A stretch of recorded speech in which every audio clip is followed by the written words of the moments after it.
అమ్మను తిడతారు, నాన్న తిడతారు, భార్యను తిడతారు, పిల్లల్ని తిడతారు, కొడతారు, లేకుండా చేయాలని ప్రయత్నం చేస్తారు. వాళ్ళు కొట్టే కొలది మనలో విశ్వాసం పెరిగిపోతుంది, చంపే కొలది విశ్వాసం పెరుగుతుంది. మతోన్మాదుల వలన ప్రమాదం ఏమీ లేదండి. ఆత్మీయ జీవితానికి కాస్త మెరుగ్గానే ఉంటాం.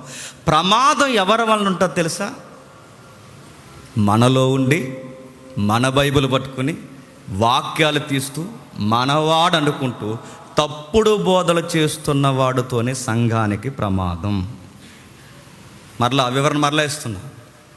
మతోన్వాదుల వలన సంఘానికి ఏమీ జరగదు, మతము ఉన్మాదుల వలన ఏమీ జరగదు, ఉన్మాదమే జరుగుద్ది. కానీ స్పీకర్స్ అని చెప్పుకుంటున్న వాడు జర్జాగా తెల్ల సొక్కా వేసుకొని, టక్ చేసుకుని, సూటు బూటు వేసుకుని జర్జాగా వాడు ఆత్మల్ని నరకానికి పంపిస్తాడు.